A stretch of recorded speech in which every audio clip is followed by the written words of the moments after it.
Imagine this. You're driving down Highway 50 in the Sierra Nevada mountain range. Though it's night, the sights manage to keep their enticing beauty, a beauty that lures you further and further to the land of the dreams. To keep yourself awake, you begin to sing, and it helps. Then you notice something weird. It's a woman. She lays naked on the side of the road. Rightfully confounded, your singing ceases, and you begin to worry. Was she in danger? Should you have stopped? You know better than that, though. Last thing you need is to get your car hijacked or worse, get yourself harmed. So what do you do? Deborah Hoyt and her husband found themselves in this exact predicament on the night of June 10th, 1994. The proper course of action, however, was not so ambiguous to them. They decided that it'd be best to simply ride on and call the police to the nearest phone booth. It wasn't even an hour before the police arrived near the spot and began investigating. But because there existed a lack of marker to determine the exact location, the officers couldn't really find anything. See, 4 days prior to the sighting, there was a disappearance involving that same exact road. A mother and her 3-year-old child, Christine and Nick Skubish. Upon hearing of the recent sighting by Miss Hoyt, many believed that it had something to do with the disappearance. These thoughts reached the family, who in turn urged deputies to look further into the matter. In comes Deputy Rich Strasser, who investigated the road, in specific, a stretch referred to as Bullion Bend. Bullion Bend is notorious for being a rather dangerous stretch, which is why Deborah Hoyt pointed the deputy specifically to said place. So, I'm in Google Maps, because I am nowhere near close enough to even investigate Bullion Bend, let alone the state of California. When Miss Skubish and her son Nick decided to get on Highway 50, it was from the general direction of Sacramento, entering Highway 56, which as you can see follows through here, and Bullion Bend finds itself right around here. As you can see, there's this little curve. So if we drop in street view, we see the area. We can see the embankment is pretty steep. I'm not sure exactly where Officer Strasser found the actual crash site. Sources do say that it was near the mile marker marking 16, but I was not able to find the mile marker. We're currently in the 30s, and there's no street view down there by Bullion Bend. It is a very steep embankment, and police reached the conclusion that Miss Skubish fell asleep at the wheel, and that was essentially what led to the tragic accident. We're not even close to where the site is, but this is, the area where Miss Hoyt pointed Officer Strasser to. And so I just wanted to give a general look at, the area, and as we can see, it's a very steep embankment. Just a car goes down there, it could be pretty fatal. Cruising the area, Officer Strasser notices a child's shoe on the side of the road. That, along the fact that it was right next to a steep levee or embankment, convinced Strasser that it was worth checking out. At the bottom of the embankment, Strasser had found the tragic remains of a dreadful car crash. As you would expect, it was indeed Christine's car. As Strasser investigated the driver's seat, he found her remains. Investigating the passenger seat, Deputy Strasser discovered what he believed was the deceased body of Nick Skubish, Christine's 3-year-old son. Strasser checked Nick's pulse, and to his surprise, he caught not only a pulse, but a faint breath. Without hesitation, Strasser did the logical thing and called the ambulance. Now, allow us to analyze the situation retrospectively.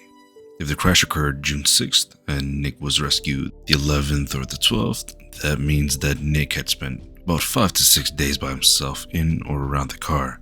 That is an insane time frame, specifically for a 3-year-old child. As if to further exacerbate this tragedy, Strasser claimed that the only explanation to him seeing the boy's shoe by the road itself was that Nick had gone up the road and chose to come back down to the car. Think about it. The 3-year-old in that situation, barely understanding the concept of death, they'd imagine that their mother is simply sleeping. And this sentiment is reinforced by the study of the mind. As psychology professor James A. Graham stated, children under 5 years old do not understand that death is final and inevitable. To think that Nick would try and wake up his mother throughout the 5 to 6 days in multiple occasions is utterly devastating. This precise train of thought is that which Nick's maternal grandmother held. She believed that Nick spent all those days speaking to his mother without being aware of her passing. After doctors examined Nick, they had determined that should he had remained unfound for 1 or 2 more hours, he would have succumbed to the harsh conditions he was exposed to. Now let's move on to the theory section. First, I'd like to establish that I have no connection with communities involved with this case, therefore I'm making these off the top of my head. The supernatural theory. Some, including Christine's family, believe that perhaps the answer to the rather scrupulous and mysterious butterfly effect that led to the rescue of Nick lies in the supernatural. They surmise that Christine's ghost was the naked woman that the Hoyts saw that night, an apparition created with the sole purpose of finding help for her son. Many who hinge on this theory use certain factors as anchors to provide a sense of evidence. To be specific, while an adult Nick describes his experience, he mentions the presence of an orb of light hovering above the car and a shadowy figure around the crash site. This in addition to the dreams which Christine's aunt was having before and during the time period between the reported disappearance. In one dream she would be in the backseat of the car, while in another she would be in the midst of a storm with raging winds. These winds would ultimately separate Christine from Nick. During these dreams, she would encounter the number 16 repeatedly, which was the closest mile marker to the crash site. Supernatural claims are often made to explain the complexities or absence of certain facets in the proceedings of that considered natural or ordinary. As we discussed in this case, the naked ghostly woman to some is best and most coherently explained as a ghost. However, any line of reasoning regarding the topic of the apparition will never be definite due to lack of evidence. The reasonable theory. It is entirely possible that every occurrence set in effect by the perception of the ghost was merely life exercising its endless chances. Life works in mysterious ways that's easy to understand. To some, what is truly difficult to grasp is the ghostly sighting. This theory proposed that the sighting was that of Nick when he traversed the top of the embankment and made it to the road. The speed of the vehicle in which the Hoyts rode, matched with the drowsiness of late hours, could hypothetically explain the misunderstanding. That, however, still leaves some questions. Why would Nick see a floating orb of light? Well, this could be due to many different reasons. From the headlights of vehicles to some sort of misrecollection, or perhaps a combination of both. The shadowy figure could simply be the silhouette of trees in the dark night. We will never know. Personally, not to discredit Nick, but in my adult years, I certainly am not able to remember a thing about life when I was 3 years old. That's just my experience, though. What about the aunt's dreams? See, dreams in psychology are generally rather ambiguous. The leading theory is that they are constructions of our mind with the purpose of organizing information. Taking this into consideration, one can see how the aunt's dreams would be influenced by worry upon cognition of her niece's disappearance. What do you think? Was all of this a miracle?